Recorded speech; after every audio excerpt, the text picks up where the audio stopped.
M ಪ್ರವ್ರಜಂತಮನುಪೇತಮಪೇತಕೃತ್ಯಂ ದ್ವೈಪಾಯನೋ ವಿರಹಕಾತರ ಆಜುಹಾವ ಪುತ್ರಾಯಿತಿ ತನ್ಮಯತಯಾ ತರವೋಪಿ ನೇದುಃ ತಂ ಸರ್ವಭೂತಹೃದಯಂ ಮುನಿಮಾನತೋಸ್ಮಿ ಯಸ್ಯಾನುಭಾವಮಖಿಲಶ್ರುತಿಸಾರಮೇಕಂ ಅಧ್ಯಾತ್ಮದೀಪಮತಿತಿತೀರ್ಷತಾಂ ತಮೋಂಧಂ ಸಂಸಾರಿಣಾಂ ಕರುಣಯಾಃ ಪುರಾಣಗುಹ್ಯಂ ತಂ ವ್ಯಾಸಸೂನುಮುಪಯಾಮಿ ಗುರುಂ ಮುನೀನಾಂ ನಾರಾಯಣಂ ನಮಸ್ಕೃತ್ಯ ನರಂ ಚೈವ ನರೋತ್ತಮಂ ದೇವೀಂ ಸರಸ್ವತೀಂ ವ್ಯಾಸಂ ತತೋ ಗ್ರಂಥಮುದೀರಯೇ ಮಾತರ್ಮೇ ಮಾತರಿಶ್ವನ್ ಪಿತರತುಲಗುರೋ ಭ್ರಾತರಿಷ್ಟಾಪ್ತಬಂಧೋ ಸ್ವಾಮಿನ್ ಸರ್ವಾಂತರಾತ್ಮನ್ನಜರಜರಯಿತರ್ಜನ್ಮ ಮೃತ್ಯಾಮಯಾನಾಂ ಗೋವಿಂದೇ ದೇಹಿ ಭಕ್ತಿಂ ಭವತಿ ಚ ಭಗವನ್ ಊರ್ಜಿತಾಂ ನಿರ್ನಿಮಿತ್ತಾಂ ನಿರ್ವ್ಯಾಜಾಂ ನಿಶ್ಚಲಾಂ ಸದ್ಗುಣಗಣಬೃಹತೀಂ ಶಾಶ್ವತೀಂ ಆಶುದೇವ. ಬ್ರಹ್ಮದೇವರು ಸೃಷ್ಟಿಗೆ ಅಂತ ತೊಡಗಿದ್ರು. ತೊಡಗುವಾಗ ಅವ್ರಿಗೊಂದು ಎಚ್ಚರ ಇತ್ತು. ಸೃಷ್ಟಿ ಕಾರ್ಯದಲ್ಲಿ ತೊಡಗಿ ನನ್ನ ಮನಸ್ಸು ಡೈವರ್ಟ್ ಆದರೆ ಗತಿ ಏನು? ಕಾರಣ, ಯಾವುದೇ ಒಂದು ಕೆಲಸದಲ್ಲಿ ತೊಡಗುವಾಗ ನಾವು ಅಲ್ಲಿ ಗಮನಿಸಬೇಕಾದದ್ದು ನಮ್ಮ ಡೈವರ್ಷನ್.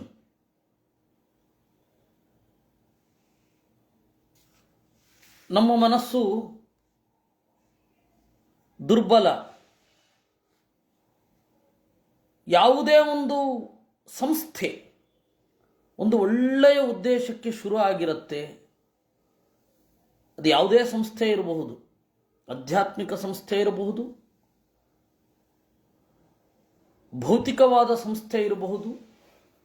ತನ್ನ ಮೂಲಭೂತವಾದ ಉದ್ದೇಶದಿಂದ ದೂರ ಸರಿಯುತ್ತೆ. ಹಾಗೆ ಆಗಬಾರದು. ನಾನು ಪ್ರಜೆಗಳನ್ನು ಸೃಷ್ಟಿ ಮಾಡಲಿಕ್ಕೆ ಹೋಗಿ, ದೇವರೇ ನಿನ್ನಲ್ಲಿ ಭಕ್ತಿ ಮಾಡೋದು ಕಡಿಮೆ ಆಗಬಾರದು.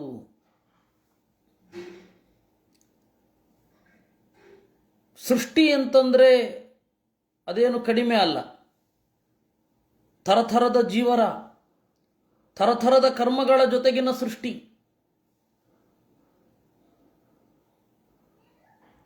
ಹೀಗೆ ಪ್ರತಿಯೊಬ್ಬ ಜೀವ ಯಾವ ಕರ್ಮಗಳಿಂದ ಕೂಡಿರುತ್ತಾನೆ ಅವನನ್ನು ಸೃಷ್ಟಿ ಮಾಡೋದು, ಅದರಲ್ಲಿ ಅವನನ್ನು ತೊಡಗಿಸೋದು, ಇವುಗಳಲ್ಲಿ ನಾನು ಡೈವರ್ಟ್ ಆದರೆ ಗತಿ ಏನು? ಬ್ರಹ್ಮದೇವರ ಈ ಪ್ರಾರ್ಥನೆ ನಾವು ಗಂಭೀರವಾಗಿ ತೆಗೆದುಕೊಳ್ಬೇಕು. ಬ್ರಹ್ಮದೇವರೇ ತಮ್ಮ ಬದುಕು ಮೂಲಭೂತವಾದ ಉದ್ದೇಶದಿಂದ ದೂರ ಸರಿಬಾರದು ಅಂತ ಹೇಳಿ ಎಷ್ಟು ಜಾಗ್ರತೆ ತೆಗೆದುಕೊಂಡ್ರು. ಹಾಗೆ ಅಲ್ವಾ? ನಾವು ಕೂಡ ಅದೇ ರೀತಿ ಜಾಗ್ರತೆ ತೆಗೆದುಕೊಳ್ಬೇಕು. ಅದರಿಂದ ಬ್ರಹ್ಮದೇವರು ದೇವರನ್ನು ಪ್ರಾರ್ಥನೆ ಮಾಡಿದಂತೆ ನಾವು ಕೂಡ ಪ್ರಾರ್ಥನೆ ಮಾಡಬೇಕು. ಆಗ ದೇವರು ಏನು ಹೇಳಿದ? ನನ್ನನ್ನು ಹೇಗೆ ಉಪಾಸನೆ ಮಾಡಬೇಕು ಅನ್ನುವ ಮೆಥಡನ್ನು ಹೇಳಿದ. ನೀನು ಹೀಗೆ ಮಾಡಿದರೆ ಸೃಷ್ಟಿಯಲ್ಲಿ ಮಗ್ನನಾಗಿ ನನ್ನಿಂದ ದೂರ ಸರಿಯೋದು ತಪ್ಪುತ್ತೆ ಅಂತ. ಅದನ್ನು ನಾವು ನಿನ್ನೆ ಒಂದು ಸ್ವಲ್ಪ ನೋಡಿದ್ವಿ. ಯದಾತು ಸರ್ವಭೂತೇಷು ದಾರುಷು ಅಗ್ನಿಮಿವಸ್ಥಿತಂ ಪ್ರತಿಚಕ್ಷೀತ ಮಾಂ ಲೋಕಃ ಜಹ್ಯಾತ್ ತರ್ಹ್ಯೇವ ಕಲ್ಮಷಂ.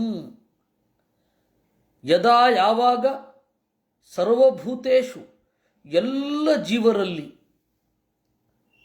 ಅಡಗಿರುವ ನನ್ನನ್ನು ಗಮನಿಸಬೇಕು, ನನ್ನನ್ನು ಅಂತರ್ಯಾಮಿ ಅಂತ ಉಪಾಸನೆ ಮಾಡಬೇಕು. ಹೇಗೆ? ದಾರುಷು ಅಗ್ನಿಮಿವಸ್ಥಿತಂ, ಕಟ್ಟಿಗೆಯೊಳಗಣ ಬೆಂಕಿಯ ಹಾಗೆ ನಾನು ಎಲ್ಲ ಜೀವರ ಒಳಗಡೆ ಇದ್ದೇನೆ. ಹೀಗೆ ನನ್ನನ್ನು ಗಮನಿಸಿದಾಗ ಮನಸ್ಸಿನ ಕಶ್ಮಲ ಕಳೆಯುತ್ತೆ. ಯದಾ ರಹಿತಮಾತ್ಮಾನಂ ಭೂತೇಂದ್ರಿಯ ಗುಣಾಶಯೈ ಸ್ವರೂಪೇಣ ಮಯೋಪೇತಂ ಪಶ್ಯನ್ ಸ್ವರಾಜ್ಯ ಮೃಚ್ಛತಿ. ಯದಾ ಯಾವಾಗ ದೇವರಿಗೆ ಭೂತ ಇಂದ್ರಿಯ ಗುಣಾಶಯೈ ರಹಿತಂ, ಪಂಚಭೂತಗಳ ತೊಂದರೆ ಇಲ್ಲ ದೇವರಿಗೆ, ಭೌತಿಕವಾದ ಇಂದ್ರಿಯಗಳಿಲ್ಲ, ಭೌತಿಕವಾದ ಗುಣಗಳಿಲ್ಲ. ಇವಾಗ ನಾನು ಯುವಕ ಅಂತಂದರೆ ಅದು ಭೌತಿಕವಾದ ಗುಣ. ಯಾಕೆಂದರೆ ನನ್ನ ದೇಹ ಈಗ ಹುಟ್ಟಿ ಕೆಲವು ದಿವಸಗಳಾಗಿದೆ ಅಷ್ಟೇ. ನಾನು ಮುದುಕ ಅಂದರೆ ಜೀವಸ್ವರೂಪತಃ ಮುದುಕ ಅಲ್ಲ, ನನ್ನ ದೇಹಕ್ಕೆ ಇಷ್ಟು ವಯಸ್ಸಾಗಿದೆ ಅಷ್ಟೇ. ಹೀಗೆ ದೇವರಿಗೆ ಆಗುವುದಿಲ್ಲ. ಈ ಯೌವನ ಅನ್ನುವ ಗುಣ ಏನಿದೆ ಅದು ತಾತ್ಕಾಲಿಕ, ಇದನ್ನು ಭೌತಿಕ ಗುಣ ಅಂತ ಕರೀತಾರೆ.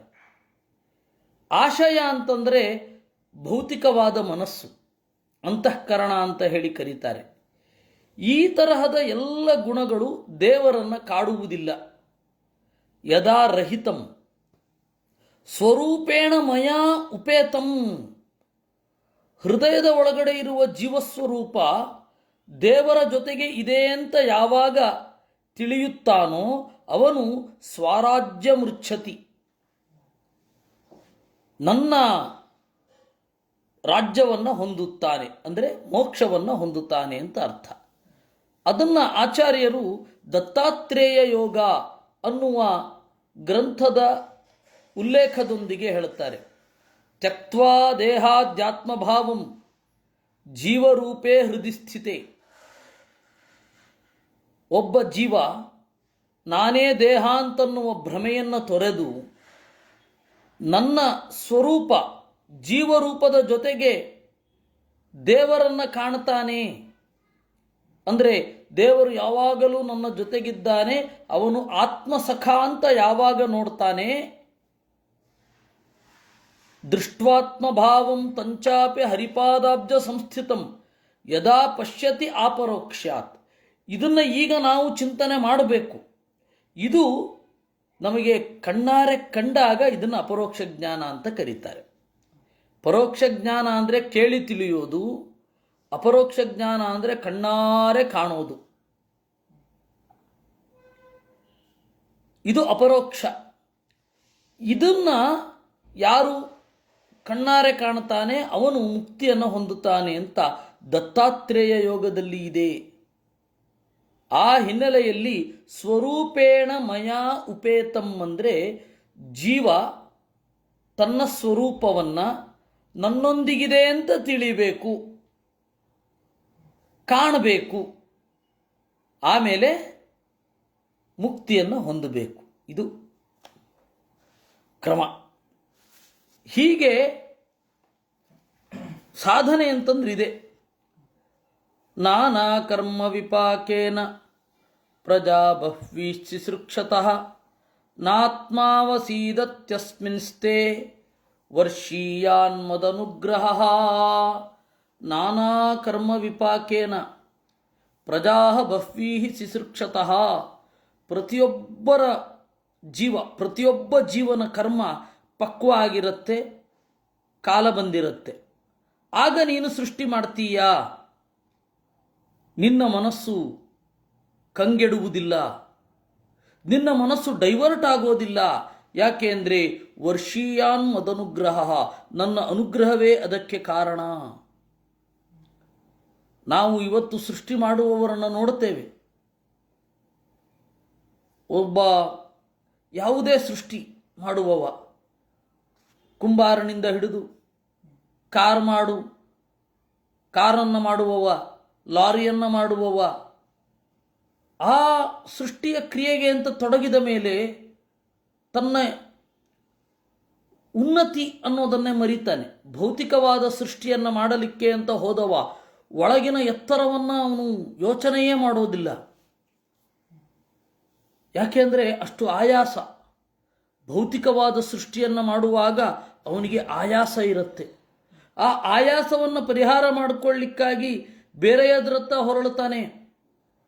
ಕ್ರಮೇಣ ನಾನು ಸೃಷ್ಟಿ ಮಾಡುವ ಪದಾರ್ಥಗಳು ನನ್ನನ್ನು ಏನು ಮಾಡ್ತಾವೋ ಏನೋ ಅಂತ ಹೇಳಿ ಇನ್ಸೆಕ್ಯೂರಿಟಿ ಫೀಲಿಂಗಿನಲ್ಲಿ ಇರ್ತಾನೆ. ಬೇರೊಬ್ಬರ ಪ್ರೊಡಕ್ಷನ್ ಹೇಗಾಗ್ತಾ ಇದೆ ಅಂತ ಗಮನಿಸ್ತಾನೆ. ಈ ರೀತಿ ಬ್ರಹ್ಮದೇವರಿಗೆ ಆಗೋದೇ ಇಲ್ಲ. ಯಾಕೆ ಅಂತಂದರೆ ವರ್ಷೀಯಾನ್ ಮದನುಗ್ರಹ, ನನ್ನ ಅನುಗ್ರಹ ಇದೆ. ಸೃಷ್ಟಿ ಮಾಡ್ತಾ ಮಾಡ್ತಾ ಬ್ರಹ್ಮದೇವರಿಗೆ ಇನ್ಸೆಕ್ಯೂರಿಟಿ ಫೀಲಿಂಗ್ ಯಾವತ್ತೂ ಬರಲಿಲ್ಲ ಅಂತ ಹೇಳ್ತಾರೆ. ಅದು ಮುಂದೆ ನಮಗೆ ಗೊತ್ತಾಗತ್ತೆ. ನಾನು ಅಭದ್ರ, ನಾನು ಸೃಷ್ಟಿ ಮಾಡಿದ ಪದಾರ್ಥಗಳು, ನಾನು ಸೃಷ್ಟಿ ಮಾಡಿದ ಪ್ರಾಣಿಗಳು ನನ್ನನ್ನೇ ತಿಂದು ಬಿಡ್ತವೆ, ನಾನು ಸೃಷ್ಟಿ ಮಾಡಿದ ಪ್ರಾಣಿಗಳಿಂದ ನನಗೆ ಭಯ ಇದೆ ಅಂತ ಬ್ರಹ್ಮದೇವರಿಗೆ ಅನ್ನಿಸ್ಲಿಲ್ವೇ? ಅದರ ಬಗ್ಗೆ ಎಲ್ಲ ಮುಂದೆ ಹೇಳ್ತಾರೆ. ಅದರಿಂದಾಗಿ ಬ್ರಹ್ಮದೇವರು ಈಗ ಗೊತ್ತಿತ್ತು ಅವರಿಗೆ, ಮೊದಲೇ ಕೇಳಿದ್ರು, ನಾನು ಸೃಷ್ಟಿ ಮಾಡುವಾಗ ನನ್ನ ಮನಸ್ಸು ಡೈವರ್ಟ್ ಆಗಬಾರದು. ಅದಕ್ಕೆ ದೇವರು ಅಭಯ ಕೊಟ್ಟ, ವರ್ಷೀಯಾನ್ ಮದನುಗ್ರಹ ಅಂತ. ನಿನ್ನಲ್ಲಿ ನನ್ನ ಅನುಗ್ರಹ ಇದೆ, ಮಗು ಸೃಷ್ಟಿ ಮಾಡು. ಋಷಿಮಾದ್ಯಂ ನ ಬಧ್ನಾತಿ, ಋಷಿಂ ಆದ್ಯಂ ನ ಬಧ್ನಾತಿ, ಪಾಪೀಯಾನ್ ಸ್ತ್ವಾಂ ರಜೋಗುಣ ಯನ್ಮನೋ ಮಯಿ ನಿರ್ಬದ್ಧಂ ಪ್ರಜಾ ಸಂಸೃಜತೋಪಿತೆ. ಸೃಷ್ಟಿ ಮಾಡುವಾಗ ಬೇಕಾದದ್ದು ರಜೋಗುಣ. ರಜೋಗುಣದ ಪ್ರಾಡಕ್ಟ್ ಏನು ಅಂತಂದರೆ ಆಸೆ, ಸೃಷ್ಟಿ ಮಾಡುವ ಬಯಕೆ. ಆ ಸೃಷ್ಟಿ ಮಾಡುವ ಕಟ್ಟುವ ಬಯಕೆ ಏನಿದೆ ಅದು ಕ್ರಮೇಣ ಬೇರೆ ಬೇರೆ ಕಡೆಗೆ ಹೋಗುತ್ತೆ. ಸೃಷ್ಟಿ ಮಾಡಿದ ಮೇಲೆ ಅದನ್ನು ಪಾಲನೆ ಮಾಡಲೇಬೇಕು. ಪಾಲನೆ ಮಾಡಬೇಕು ಅಂತಾದರೆ ದೇವರಿಂದ ಮನಸ್ಸನ್ನು ತೆಗೆಯಲೇಬೇಕು, ಅನಿವಾರ್ಯ. ಅದಕ್ಕೆ ಸನ್ಯಾಸಿಗಳು ನಾನು ಯಾವ ಪ್ರೊಡಕ್ಷನ್ನೂ ಇಲ್ಲ ನಂದು ಅಂತ ಅವರು ಕೈ ಜಾಡಿಸಿಕೊಳ್ಳೋದು. ಯಾವ ಪ್ರೊಡಕ್ಷನ್ನೂ ಇಲ್ಲ. ನೀವು ಒಂದು ಸರ್ತಿ ಪ್ರೊಡಕ್ಷನ್ಗೆ ಇಳಿದ್ರೆ ಅದರ ಪ್ರೊಟೆಕ್ಷನ್ನು ನಿಮ್ಮ ಬೆನ್ನಿಗೆ ಇರುತ್ತೆ. ಗೃಹಸ್ಥರಿಗೆ ಆಗುವುದು ಹಾಗೆ. ಅವರು ಪ್ರೊಡಕ್ಷನ್ ಇರುತ್ತೆ, ಅದಕ್ಕನುಗುಣವಾಗಿ ಆ ಪ್ರಾಡಕ್ಟಿಗೆ ಪ್ರೊಟೆಕ್ಷನ್ ಬೇಕಾಗತ್ತೆ. ಒಂದು ಮಗುವನ್ನು ಪಡೆದ ಅಂತಂದರೆ ಆ ಮಗುವನ್ನು ರಕ್ಷಣೆ ಮಾಡಬೇಕು. ಹೀಗೆಲ್ಲ ಸಮಸ್ಯೆಗಳು ಇರುತ್ತೆ. ನಿನಗೆ ಅದು ಯಾವ ಸಂಗತಿಯು ಕಾಡುವುದಿಲ್ಲ ಅಂತ ದೇವರು ಹೇಳಿದ. ಋಷಿಮಾದ್ಯಂ ನ ಬಧ್ನಾತಿ ಪಾಪೀಯಾನ್ ಸ್ತ್ವಾಂ ರಜೋಗುಣ. ರಜೋಗುಣ ಅಂತನ್ನೋದು ಆದ್ಯಂ ಋಷಿಂ, ಮೊದಲ ಜ್ಞಾನಿಯಾದ ನಿನ್ನನ್ನು ಖಂಡಿತ ಕಟ್ಟಿ ಹಾಕುವುದಿಲ್ಲ. ಖಂಡಿತ ಅಂತಂದಾಗ ನೆನಪು ಬಂತು, ಎರಡೂ ಸರಿಯಾದ ಪ್ರಯೋಗ.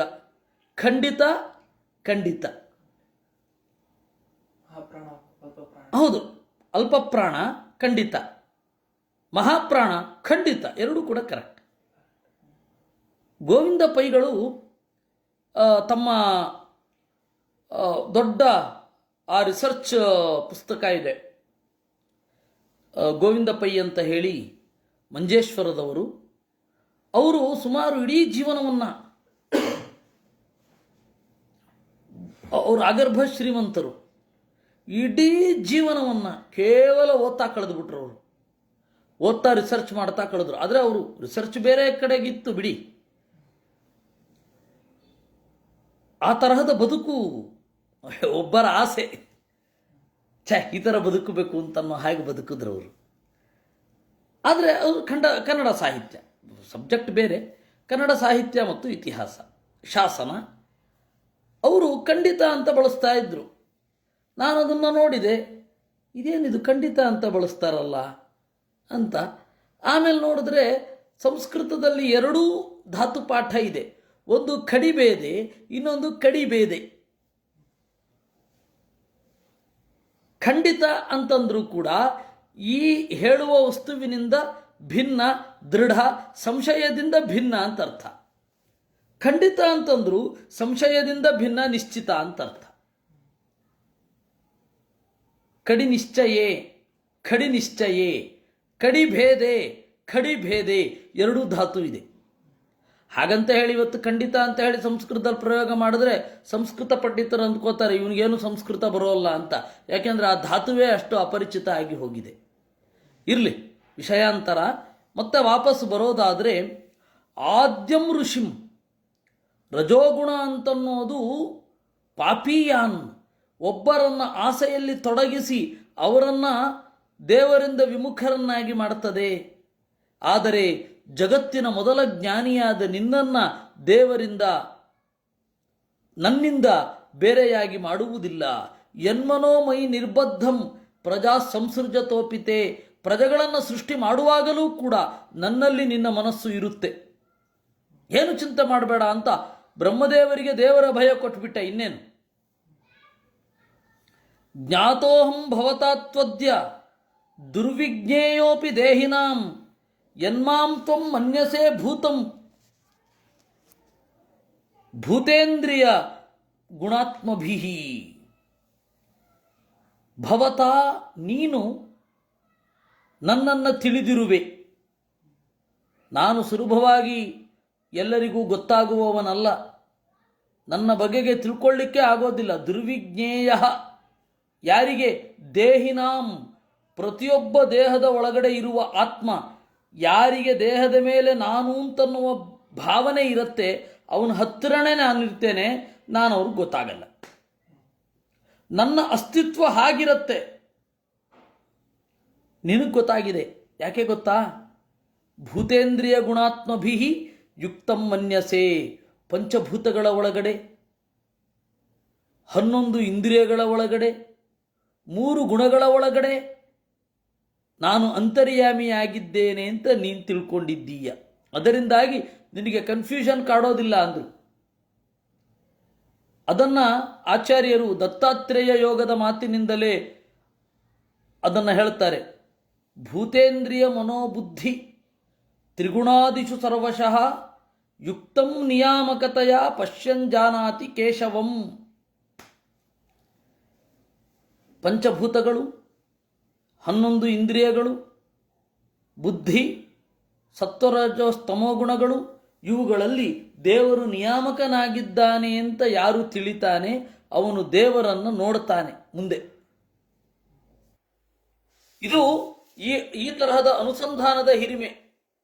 ತುಭ್ಯಂ ಮದ್ವಿಚಿಕಿತ್ಸಾಯಾಂ ಆತ್ಮಾ ಮೇ ದರ್ಶಿತೋ ಬಹಿಃ ನಾಳೇನ ತಲಿಲೆ ಮೂಲಂ ಪುಷ್ಕರಸ್ಯ ವಿಚಿನ್ವತಃ.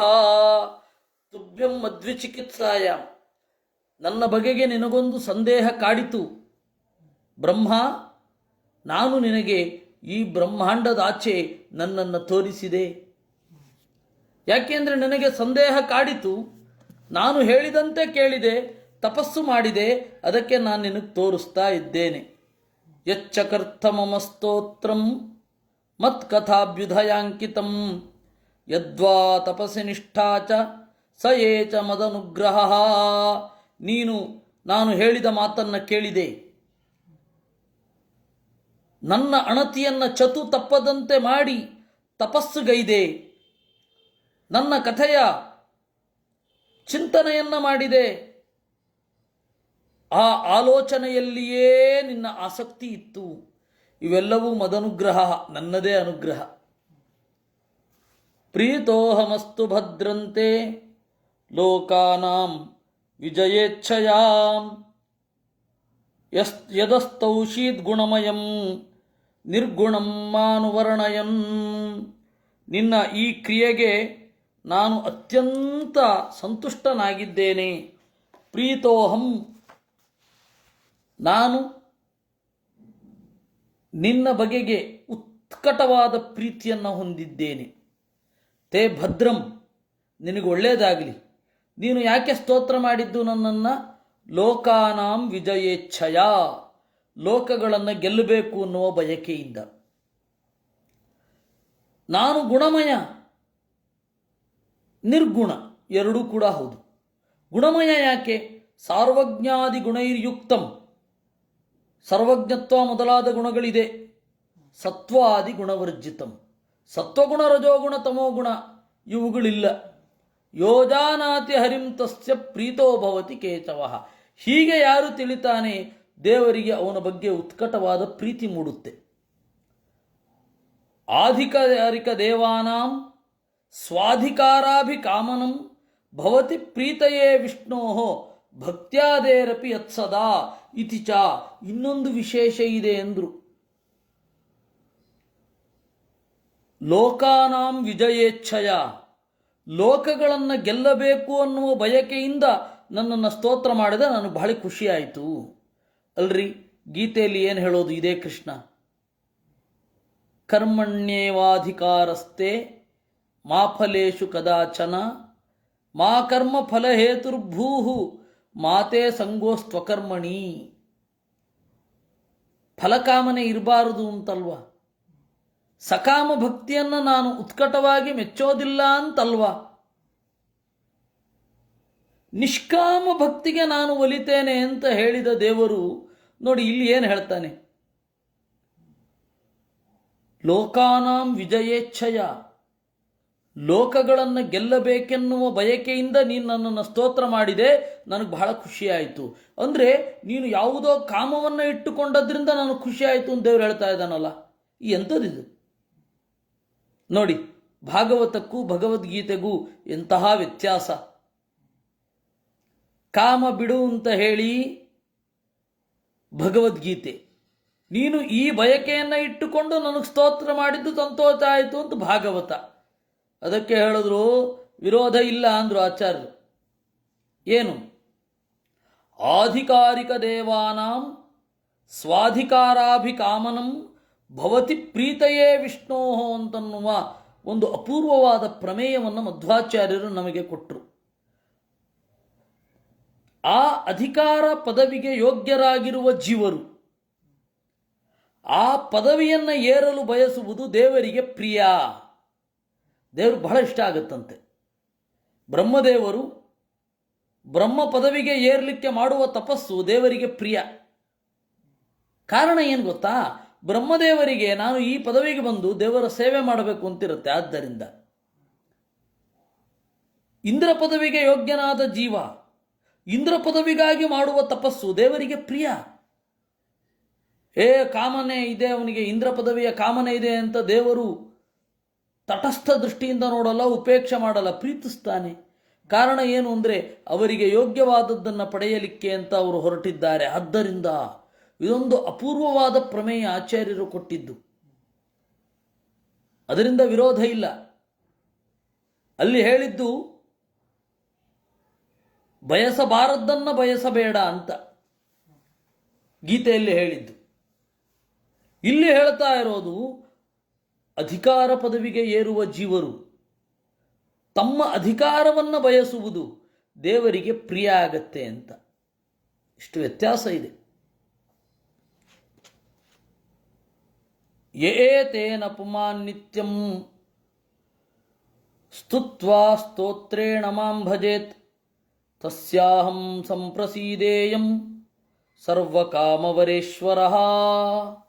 ಯಾವ ಪುರುಷ ನೀನು ನನ್ನನ್ನು ಏನು ಸ್ತೋತ್ರ ಮಾಡಿದ್ದಿ, ಅದಕ್ಕೆ ನನ್ನ ಉತ್ತರ ಏನು, ಇವೆರಡನ್ನೂ ಅನುಸಂಧಾನ ಮಾಡಿದರೆ ಅವನಿಗೆ ಪ್ರೀತನಾಗ್ತೇನೆ. ಇದನ್ನು ನಿತ್ಯ ಪಠನ ಮಾಡಬೇಕು. ಪೂರ್ತೇನ ತಪಸಾ ಯಜ್ಞೈಃ ದಾನೈರ್ಯೋಗೈಃ ಸಮಾಧಿನ ರಾಜ್ಯಂ ನಿಶ್ರೇಯಸಂ ಪುಂಸಾಂ ಮತ್ಪ್ರೀತಿಸ್ತತ್ವವಿನ್ಮತಂ. ಪೂರ್ತೇನ ಕೆರೆ ಕಟ್ಟೆ ಕಟ್ಟಿಸೋದು, ಬಾವಿ ತೋಡಿಸೋದು, ಮರಗಳನ್ನು ನಡೆಸೋದು, ಇದು ಪೂರ್ತ ಅಂತ ಕರೀತಾರೆ. ತಪಸ ಅಂತ ಹೇಳಿದರೆ ಆಲೋಚನೆ ಮಾಡೋದು ಗ್ರಂಥಗಳ ಮೂಲಕ. ಯಜ್ಞ ಅಂತಂದರೆ ಅಗ್ನಿಮುಖದಲ್ಲಿ ಆರಾಧನೆ, ಬೇರೆ ಬೇರೆ ತರಹದ ಯಜ್ಞಗಳಿದೆಯಲ್ಲ. ಇನ್ನು ದಾನ, ಯೋಗ ಸಮಾಧಿನ ಧ್ಯಾನ, ರಾಜ್ಯಂ ನಿಶ್ರೇಯಸಂ ಮೋಕ್ಷವೂ ಕೂಡ ನೀವು ಮೋಕ್ಷವನ್ನು ಪಡೆಯಲಿಕ್ಕೆ ಹೊರಟ್ರೆ ಅದು ಮತ್ಪ್ರೀತಿ, ನನಗೆ ಪ್ರಿಯ. ಮತ್ಪ್ರೀತಿ ತತ್ವವಿನ್ಮತಂ, ಎಲ್ಲ ತತ್ವಜ್ಞಾನಿಗಳು ಬಯಸುವುದು ಏನು ಅಂದರೆ ದೇವರು ಪ್ರೀತನಾಗಲಿ ಅಂತ. ಮುಕ್ತಸ್ಯಾಪಿ ಹರೇ ಪ್ರೀತಿ ಸರ್ವತೋಪ್ಯನುರಜ್ಯತೆ. ಇಲ್ಲಿ ರಾಜ್ಯಂ ನಿಶ್ರೇಯಸಂ ಅಂತ ಇದೆಯಲ್ಲ, ಮುಕ್ತಿ ಸಾಮ್ರಾಜ್ಯ ಅಂತ ಅರ್ಥ. ಮೋಕ್ಷ ಸಾಮ್ರಾಜ್ಯವನ್ನು ಬಯಸುವುದು ಕೂಡ ನನ್ನ ಪ್ರೀತಿಗಾಗಿ. ಇದು ತತ್ವಜ್ಞಾನಿಯ ಮತ ಅಂತಂದರು. ಹೀಗಾಗಿ ಯಾವುದನ್ನೇ ಆಗಲಿ ಒಬ್ಬ ಜ್ಞಾನಿ ನನಗೆ ಪ್ರಿಯವಾಗಲಿ ಅಂತ ಬಯಸ್ತಾನೆ, ದೇವರು ಪ್ರೀತನಾಗಲಿ ಅಂತ. ಭಾಗವತದ ಈ ಅನುಸಂಧಾನ ಏನಿದೆ ಅದನ್ನೇ ದೈನಂದಿನ ಆಚರಣೆಯಲ್ಲಿ ನಮ್ಮ ಹಿರಿಯರು ಹಾಕಿಕೊಟ್ರು. ಅನೇನ ಭಗವಾನ್ ಮಧ್ವಾಂತರ್ಗತಃ ವೇಣುಗೋಪಾಲಕೃಷ್ಣ, ಅಥವಾ ಅವರಿಗೆ ಇಷ್ಟವಾದ ನರಸಿಂಹವೋ ಇಷ್ಟವಾದ ರೂಪ ಪ್ರಿಯತಾಂ, ದೇವರು ಪ್ರೀತನಾಗಲಿ, ನಮ್ಮ ಎಲ್ಲ ಕೆಲಸಗಳು ದೇವರಿಗೆ ಅರ್ಪಿತ ಆಗಲಿ, ಅದರಿಂದ ದೇವರು ಪ್ರೀತನಾಗಲಿ. 2 ಪಾಯಿಂಟ್. ಉಪನಿಷತ್ತಿನ ಸಾರ ಅದು 2. ಒಂದು ಮಧ್ವಾಂತರ್ಗತ, ಮುಖ್ಯ ಪ್ರಾಣಾಂತರ್ಗತ ಉಪನಿಷತ್ತಿನ ಸಾರ. ಇನ್ನೊಂದು ಪ್ರಿಯತಾಂ, ಭಾಗವತದ ಸಾರ. ನೋಡಿ, ಈ ಶ್ಲೋಕ ಇನ್ನೊಮ್ಮೆ ಓದ್ತೇನೆ. ಪೂರ್ತೇನ ತಪಸ ಯಜ್ಞೈ ದಾನೈ ಯೋಗ ಸಮಾಧಿನ ರಾಜ್ಯಂ ನಿಶ್ರೇಯಸಂ ಪುಂಸಾಂ ಮತ್ಪ್ರೀತಿ ತತ್ವವಿನ್ಮತಂ. ಸಾಮಾಜಿಕವಾದ ಕಾರ್ಯಗಳು, ಕೆರೆ ಕಟ್ಟೆ ಕಟ್ಟಿಸೋದು, ದೇವಸ್ಥಾನವನ್ನು ಮಾಡಿಸೋದು, ಬಾವಿ ತೋಡಿಸೋದು, ವೃಕ್ಷಾರೋಪಣ ಮರಗಳನ್ನು ನಡೆಸೋದು, ಇವೆಲ್ಲ ಸಾಮಾಜಿಕ ಕಾರ್ಯ. ಇವತ್ತು ಮಾಡಲಿಕ್ಕೆ ಆಗೋಲ್ಲ. ಕಾರಣ ಏನು ಅಂತಂದರೆ, ಮರ ಹಾಕಿದ್ರೆ ಕತ್ತರಿಸಲಿಕ್ಕೆ ನೆಕ್ಸ್ಟ್ ತಯಾರಿರ್ತಾರೆ ಅವರು. ಇನ್ನು ಕೆರೆ ಮಾಡಿದ್ರೆ ಇಂಡಸ್ಟ್ರಿಯಲ್ ಪೊಲ್ಯೂಷನ್ಗಳನ್ನೆಲ್ಲ ಬಿಟ್ಟುಬಿಡ್ತಾರೆ, ಕೈಗಾರಿಕೆಯ ಕೊಳೆಗಳನ್ನೆಲ್ಲ ಬಿಟ್ಟುಬಿಡ್ತಾರೆ. ಕೆರೆ ಮಾಡಿಸೋದು ದೊಡ್ಡ ಪ್ರಾಬ್ಲಮ್. ಇನ್ನು ತಪಸ್ಸ ಯೋಚನೆ, ಅದನ್ನು ಇವತ್ತು ಮಾಡಬಹುದು, ಚೆನ್ನಾಗಿ ಚಿಂತನೆ ಮಾಡಬಹುದು. ಯಜ್ಞ, ಅದನ್ನು ಸಾಧ್ಯವಾದಷ್ಟು ಮಾಡಬಹುದು. ದಾನ ಮಾಡಬಹುದು, ಧ್ಯಾನ ಮಾಡಬಹುದು. ನಿಶ್ರೇಯತಂ ರಾಜ್ಯಂ, ಮುಕ್ತಿಯನ್ನು ಬಯಸ್ತಾರೆ. ಯಾಕೆಂದರೆ ಮುಕ್ತಿಯಲ್ಲಿ ಪರಮಾತ್ಮನ ಪ್ರೀತಿ ಯಾವಾಗಲೂ ಸಿಗುತ್ತೆ ಅಂತ. ಹೀಗಾಗಿ ಮತ್ಪ್ರೀತಿ, ಇಡೀ ಜೀವನದ ಉದ್ದೇಶ ಏನು ಅಂದರೆ ನನ್ನ ಪ್ರೀತಿ, ಅದು ಸಿಲುಕಿದರೆ ಸಾಕು ಅಂತ. ಅಹಮಾತ್ಮಾತ್ಮನಾಂ ಧಾತಃ ಪ್ರೇಷ್ಠ ಸನ್ನ ಪ್ರೇಯತಾಮಪಿ ಅತೋ ಮಯಿ ರತಿಂ ಕುರ್ಯಾತ್ ದೇಹಾದಿರ್ಯತ್ ಕೃತೆ ಪ್ರಿಯ. ಅಹಂ ಆತ್ಮನಾಂ ಧಾತಃ, ಧಾತಃ ಎಲೈ ಬ್ರಹ್ಮನೇ ಅಂತ ದೇವರ ಸಂಬೋಧನೆ. ಮುಂದೆ ಬರಲಿರುವ ಎಲ್ಲ ಲೋಕವನ್ನು ನೀನು ಹೊರ್ತೀಯ, ಆದ್ದರಿಂದಾಗಿ ಧಾತಃ. ನಾನು ಪ್ರೇಷ್ಠಸ್ಸನ್ ಪ್ರೇಯಸಾಮಪಿ, ಅತ್ಯಂತ ಪ್ರಿಯವಾದ ವಸ್ತುಗಳಿಗೂ ನಾನು ಪ್ರಿಯ. ಎಲ್ಲರೂ ನನ್ನನ್ನು ಪ್ರೀತಿಸ್ತಾರೆ. ಯಾಕೆ ನನ್ನನ್ನು ಪ್ರೀತಿಸ್ತಾರೆ ಅಂತಲೂ ಕೆಲವ್ರಿಗೆ ಗೊತ್ತಿಲ್ಲ. ಅವರು ಪ್ರೀತಿಸ್ತಾರೆ ಯಾಕೆ ಅನ್ನೋದು ಗೊತ್ತಿಲ್ಲ. ನನ್ನನ್ನು ಪ್ರೀತಿಸ್ತಾ ಇದ್ದೇವೆ ಅಂತಲೂ ಅವ್ರಿಗೆ ಗೊತ್ತಿಲ್ಲ. ಜೀವರಿಗೆ 3ರ ಬಗ್ಗೆ ಅಜ್ಞಾನ ಇದೆ. ಅವರನ್ನು ಅವ್ರು ಯಾಕೆ ಪ್ರೀತಿಸ್ಕೋತಾರೆ ಅಂತ ಗೊತ್ತಿಲ್ಲ. ನಮ್ಮನ್ನು ನಾವ್ಯಾಕೆ ಪ್ರೀತಿಸ್ಕೋಬೇಕು? ಯಾಕೆ ಪ್ರೀತಿಸ್ಕೋಬೇಕು? ಜಗತ್ತಿನಲ್ಲಿ ಎಲ್ಲಕ್ಕಿಂತ ಹೆಚ್ಚು ಪ್ರಿಯ ನಾವು. ನಮ್ಮ ಮೇಲಿನ ಪ್ರೀತಿಯಿಂದ ಬೇರೊಬ್ಬರನ್ನು ಪ್ರೀತಿಸೋದು. ಯಾಕೆಂದ್ರೆ ಇವರು ನಮಗೆ ಪ್ರಿಯರು, ಇವರು ನಮಗೆ ಒಳ್ಳೆಯದು ಮಾಡ್ತಾರೆ ಅಂತಾನೆ ಪ್ರೀತಿ. ಅದು ಇದು ನಮ್ಮನ್ನು ನಾವು ಪ್ರೀತಿಸಿಕೊಳ್ಳೋದು. ಯಾಕೆ? ಇನ್ನು ನಮ್ಮನ್ನು ನಾವ್ಯಾಕೆ ಪ್ರೀತಿಸ್ಕೊಳ್ತೇವೆ ಅದು ಬಿಡಿ. ನಮ್ಮೊಳಗಡೆ ಅಂತರ್ಯಾಮಿಯಾಗಿದ್ದಾನೆ, ಅವನನ್ನು ನಾವು ಪ್ರೀತಿಸ್ತಾ ಇರೋದು, ಅವನಿಂದ ನಮಗೆ ಒಬ್ಬರ ಬಗ್ಗೆ ಪ್ರೀತಿ ಉಂಟಾಗೋದು, ಅವನನ್ನು ನಾವು ಪ್ರೀತಿಸ್ತಾ ಇದ್ದೇವೆ ಅಂತಲೂ ನಮಗೆ ಗೊತ್ತಿಲ್ಲ.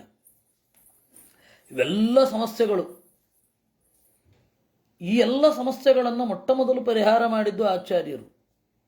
ನಮ್ಮನ್ನು ನಾವು ಯಾಕೆ ಪ್ರೀತಿಸಿಕೊಳ್ತೇವೆ? ಗೊತ್ತೇ ಇಲ್ಲ. ನೀವು ಯಾವುದಾದರೂ ಒಬ್ಬ ತತ್ವಜ್ಞಾನಿ ಉತ್ತರ ಕೊಟ್ಟಿದ್ದಾನ? ಕೇಳಿಕೊಳ್ಳಿ. ನೀವು ನಿಮ್ಮ ಗೂಗಲ್ ಗುರುವನ್ನು ಕೇಳಿ, ಯಾರೂ ಉತ್ತರ ಕೊಟ್ಟಿಲ್ಲ ಇದಕ್ಕೆ. ಯಾಕೆ ಅವರನ್ನು ಅವರು ಪ್ರೀತಿಸಿಕೊಳ್ತಾರೆ? ಭಾಗವತ ತಾತ್ಪರ್ಯದಲ್ಲಿ ಆಚಾರ್ಯರು ಹೇಳಿದ್ರು ಏನಂತ? ಸರ್ವತೋಪಿ ಪ್ರಿಯೋ ಹ್ಯಾತ್ಮ. ಎಲ್ಲರೂ ಕೂಡ ಅವರನ್ನು ಅವರು ಪ್ರೀತಿಸಿಕೊಳ್ತಾರೆ. ಯಾಕೆ ಗೊತ್ತಾ? ತಸ್ಯಾಪಿ ಪ್ರಿಯತಾಂ ಹರಿಹಿ ಆಪಾದಯತಿ. ಅವರನ್ನು ಪ್ರೀತಿಸಿಕೊಳ್ಳುವಂತೆ ದೇವರ ಪ್ರಚೋದನೆ ಇದೆ. ಸರಿ, ಅದಾದರೂ ಯಾಕೆ ಪ್ರಚೋದನೆ ಮಾಡಬೇಕು ದೇವರು? ನಾನು ಆನಂದಮಯನಾದ ನಾನು, ನನಗೆ ಆನಂದ ಸಿಗಬೇಕಾದ್ರೆ ಆನಂದವನ್ನು ಪ್ರೀತಿಸಬೇಕು. ಅಂದರೆ ಆನಂದ ನನ್ನ ಸ್ವರೂಪ. ನಾನು ಆನಂದವನ್ನು ಬಯಸ್ತೇನೆ ಅಂದರೆ ನನ್ನನ್ನು ನಾನೇ ಪ್ರೀತಿಸ್ಕೋಬೇಕು. ಇದು ಆಚಾರ್ಯರು ಕೊಟ್ಟದ್ದು. ಸರಿ, ದೇವರನ್ನ ಯಾಕೆ ಪ್ರೀತಿಸಬೇಕು? ನಮ್ಮ ಒಳಗಡೆ ಇರುವ ಆನಂದವನ್ನು ಅಭಿವ್ಯಕ್ತಿಸೋದೇ ಅವನು. ಅದರಿಂದ ದೇವರನ್ನು ನಾವು ಪ್ರೀತಿಸ್ತೇವೆ. ತಸ್ಮಾತ್ ಸ್ವಾತ್ಮನೋಪಿ ಪ್ರಿಯೋ ಹರಿಹಿ. ಅದರಿಂದ ಯಾಕೆ ಒಬ್ಬರನ್ನ ಪ್ರೀತಿಸ್ತೇವೆ ಅಂದರೆ ನಮ್ಮನ್ನು ಅವರು ಪ್ರೀತಿಸ್ತಾರೆ. ನಮ್ಮನ್ನು ಯಾಕೆ ಪ್ರೀತಿಸ್ತೇವೆ ಅಂತಂದರೆ ದೇವರು ನಮ್ಮ ಒಳಗಡೆ ಇರುವ ಆನಂದವನ್ನು ಅಭಿವ್ಯಕ್ತಿಸ್ತಾನೆ. ಹಾಗಾದರೆ ಯಾರ ಸ್ವರೂಪ ಆನಂದ ಆಗಿರೋಲ್ವೋ, ತಾಮಸರು ಮತ್ತು ರಾಜಸರು, ಅವ್ರನ್ನ ಅವರು ಇಷ್ಟಪಟ್ಕೋತಾರೆ ತಾನೆ. ಅದು ಯಾಕೆ? Next question. ಯಾರೋ ಒಬ್ಬ ಆತ್ಮಹತ್ಯೆ ಮಾಡ್ಕೊಂಡು ಬಿಡ್ತಾನೆ. ಆತ್ಮಹತ್ಯೆ ಮಾಡ್ಕೊಳ್ಳೋದು ಅಂದ್ರೇನು ಸಾಮಾನ್ಯ ಏನ್ರಿ? ತನಗೆ ಅತ್ಯಂತ ಪ್ರಿಯವಾದ ಹತ್ತಿರವಾದ ದೇಹವನ್ನು ಬಿಟ್ಟು ಬಿಡ್ತಾನೆ. ಆತ್ಮಹತ್ಯೆ ನಾವು ಇವತ್ತು ಯೋಚನೆ ಕೂಡ ಮಾಡ್ಲಿಕ್ಕೆ ಸಾಧ್ಯ ಇಲ್ಲ. ಯಪ್ಪ, ಎಷ್ಟೇ ಕಷ್ಟ ಬರಲಪ್ಪ, ನಾವು ಹೀಗೆ ಇರ್ತೇವೆ. ನಮ್ಮ ದೇಹವನ್ನು ಪ್ರೀತಿಸುವಷ್ಟು ನಾವು ಇನ್ಯಾವುದನ್ನು ಪ್ರೀತಿಸೋಲ್ಲ ಇನಿಷಿಯಲ್ ಸ್ಟೇಜಲ್ಲಿ. ಅಂತಹ ದೇಹವನ್ನು ಕೊಯ್ದುಕೊಳ್ಳುವ ಬುದ್ಧಿ ಬಂದ್ಬಿಡುತ್ತಲ್ಲ, ಹೇಗದು? ಅದಕ್ಕೇನು ಕಾರಣ ಅಂತ ಮುಂದೆ ಹೇಳ್ತಾರೆ ಆಚಾರ್ಯ. ಇದೇ ಭಾಗವತ ತಾತ್ಪರ್ಯದಲ್ಲೇ ಹೇಳೋದು. ಯಾಕೆ ಸೆಲ್ಫಿಶ್? ಏನು? ಆನಂದವನ್ನು ನಾವು ಬಯಸ್ತಾ ಇದ್ದೇವೆ. ನೀವು ತನ್ನನ್ನು ತಾನು ದ್ವೇಷಿಸಿಕೊಳ್ಳಿಕ್ಕೆ ಹೋಗಿ ಬೇಕಾದಷ್ಟು ಜನ ಎಕ್ಸ್ಪೆರಿಮೆಂಟ್ ಮಾಡಿಬಿಟ್ಟಿದ್ದಾರೆ. ನೀವು ಈ ಬೋದಿಲೇರ್ ಅಂತ ಹೇಳಿ ಒಬ್ಬನನ್ನು ಕೇಳಿರಬಹುದು. ಫ್ರೆಂಚ್ ಕವಿ ಬೋದಿಲೇರ್. ಆಮೇಲೆ ಎಷ್ಟೋ ಜನ ವಿದೇಶದ ರಾಜರಿದ್ದಾರೆ.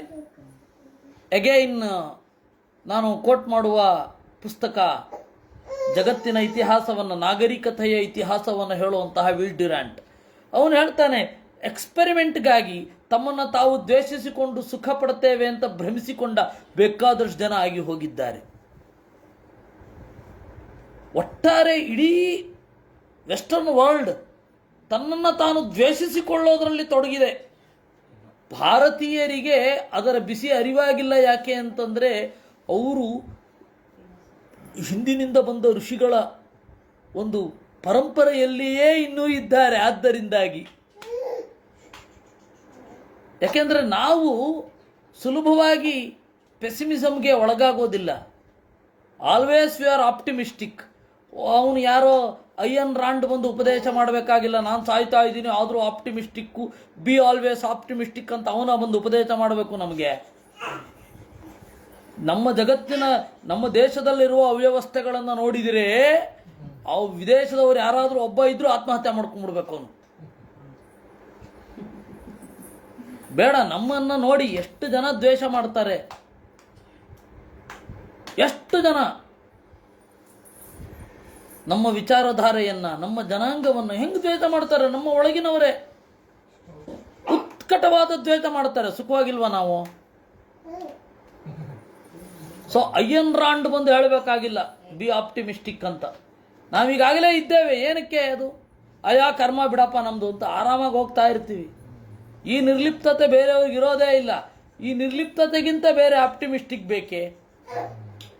ಸೊ ನಮ್ಮನ್ನು ನಾವು ಹೇಗೆ ಪ್ರೀತಿಸಿಕೊಳ್ತಾ ಇದ್ದೇವೆ ಅದು ನಮಗೆ ಅನುಭವ ಸಿದ್ಧ. ಅದಕ್ಕೆ ಕಾರಣ ನನ್ನ ಅನುಗ್ರಹ ಅಂತ ದೇವರು. ಇದು ಎಲ್ಲ ಆಚಾರ್ಯರು ನಮಗೆ ಕೊಟ್ಟದ್ದು. ಅವರನ್ನು ಅವರು ಪ್ರೀತಿಸಿಕೊಳ್ಳೋದರಲ್ಲಿ ಆನಂದ ಅಂದರೆ ಏನದು? ಅದು ಸೆಲ್ಫಿಶ್ ಅಲ್ಲ, ವಾಸ್ತವ ಅದು.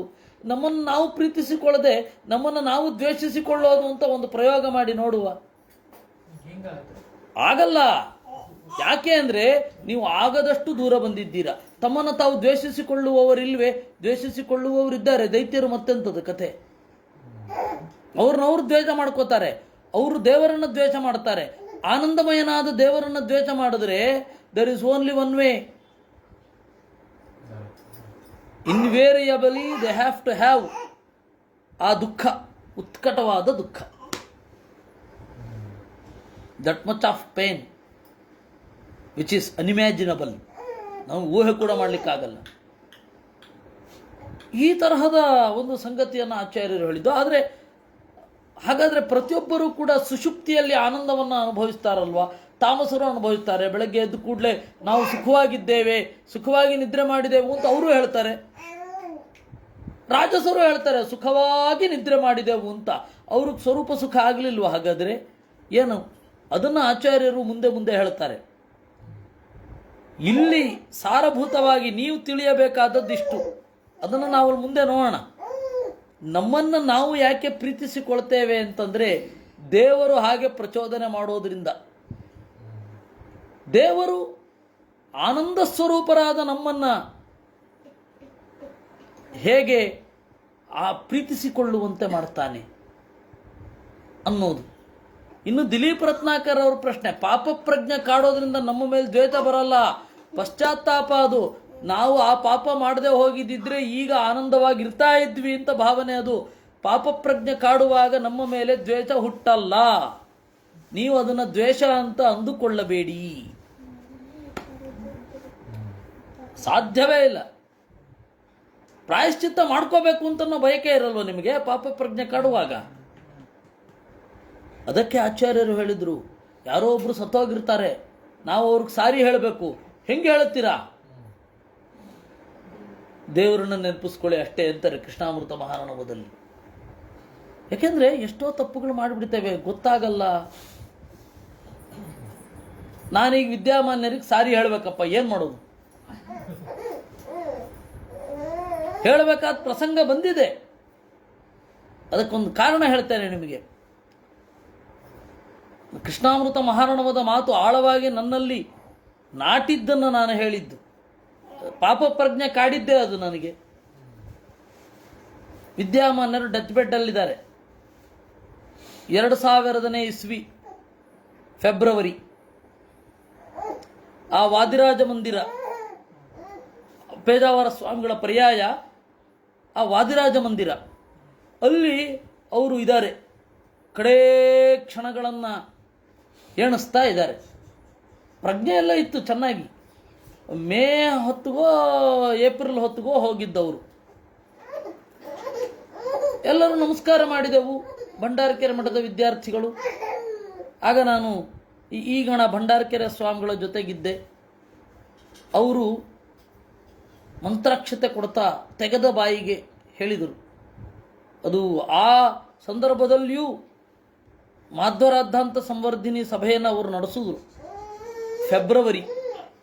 ಅವಾಗ ಹೋಗಿ ನಮಸ್ಕಾರ ಮಾಡಿದಾಗ, ಅದು ಇನ್ನೂ ಹಿಂದೆ ಮಧ್ವ ವಿಜಯ ನಾವು ಪರೀಕ್ಷೆನೇ ಕೊಟ್ಟಿರಲಿಲ್ಲ, ಆಗಲೇ ಸಂಭಾವನೆ ಕೊಟ್ಟರು. ಸ್ವಾಮಿ ನಾವು ಪರೀಕ್ಷೆನೇ ಕೊಟ್ಟಿಲ್ಲ ಅಂತಂದ್ವಿ. ಅವ್ರು ಹೇಳಿದ್ರು ಕೊಡ್ತೀರಾ ಅಂತ ಭರವಸೆ ಇದೆ, ಅದಕ್ಕೆ ಕೊಡ್ತಾ ಇದ್ದೇನೆ.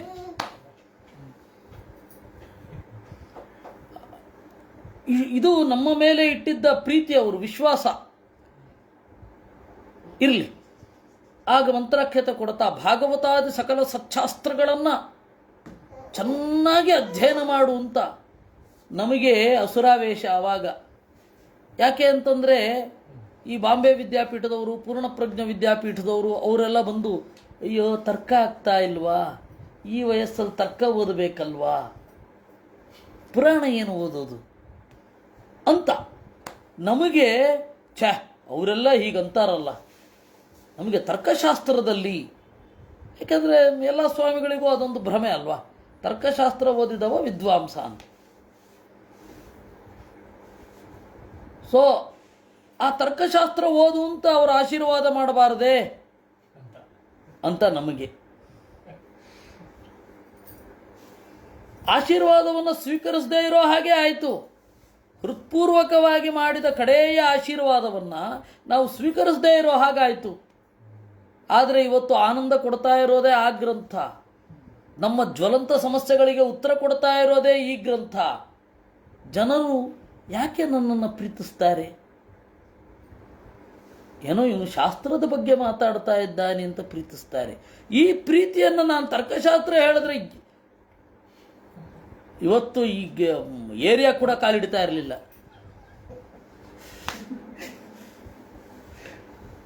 ಅಂದರೆ ವೇದಾಂತ ಅನ್ನೋದು ನಮ್ಮ ಬದುಕಿನ ಅನೇಕ ಸಮಸ್ಯೆಗಳನ್ನು ಕಾಡುತ್ತೆ, ಪರಿಹಾರ ಮಾಡುತ್ತೆ. ನಮ್ಮನ್ನು ಕಾಡುವ ಅನೇಕ ಅಭದ್ರತೆಗಳನ್ನು ಪರಿಹಾರ ಮಾಡುತ್ತೆ. ಅಂತಹ ಮೋಕ್ಷಕ್ಕೆ ಉಪಯುಕ್ತವಾದ, ಇಹದಲ್ಲಿಯೂ ಪರದಲ್ಲಿಯೂ ಉಪಯುಕ್ತವಾದ ಶಾಸ್ತ್ರವನ್ನು ಅವರು ನಿನಗೆ ಸಿದ್ಧಿಸಲಿ ಅಂತ ಆಶೀರ್ವಾದ ಮಾಡಿದಾಗ ತಗೊಳ್ಳಿಲ್ವಲ್ಲ, ನಾನು ಹೆಂಗೆ ಸಾರಿ ಹೇಳೋದು ಹೇಳಿ? ಇದು ಕಾಡ್ತಾ ಇದ್ದಾಗ ನಾನು ಕೃಷ್ಣಾಮೃತ ಮಹಾರಣವವನ್ನು ನೋಡಿದ್ದು. ಪ್ರಾಯಶ್ಚಿತ್ತ ಮಾಡ್ಕೊಳ್ಬೇಕು ಅಂದರೆ ಹರಿಸಂಸ್ಮರಣಂ ಪರಂ ಅಂತ, ದೇವರ ಸ್ಮರಣೆ ಅಷ್ಟೇ, ಅದೇ ಪ್ರಾಯಶ್ಚಿತ್ತ. ಆ ಪ್ರಾಯಶ್ಚಿತ್ತ ಅನ್ನೋದೇನಿದೆ ಅದು ಅವರ ಅಂತರ್ಯಾಮಿಯಾದ ದೇವರು. ನನ್ನ ಅಂತರ್ಯಾಮಿಯಾದ ದೇವರೇನೋ ಅವರ ಅಂತರ್ಯಾಮಿಯಾದ ದೇವರು ಅವನೇ ತಾನೆ. ಒಬ್ಬರಿಗೆ ಒಂದು ವಿಚಾರ ಕನ್ವಿನ್ಸ್ ಮಾಡಿಸ್ಬೇಕು, ಆಗಲ್ಲ, ಮಾಡಿಸ್ಲೇಬೇಕು ಅಂದರೆ ಇನ್ನೇನು ಚಿಂತನೆ ಮಾಡೋದು? ಆ ಅವನ ಅಂತರ್ಯಾಮಿಯೇ ನನ್ನ ಅಂತರ್ಯಾಮಿಯೂ ಕೂಡ. ನನ್ನ ಅಂತರ್ಯಾಮಿಯಿಂದ ಅಭಿನ್ನನಾದ ಅವನ ಅಂತರ್ಯಾಮಿ ಅವರಿಗೆ ಒಳ್ಳೆಯ ಬುದ್ಧಿ ಕೊಡಲಿ ಅಥವಾ ನನಗೆ ಹಿತವಾಗುವಂತೆ ನಡೆಯಲಿ, ಅಷ್ಟೇ ಪ್ರಾರ್ಥನೆ ಮಾಡಬೇಕು.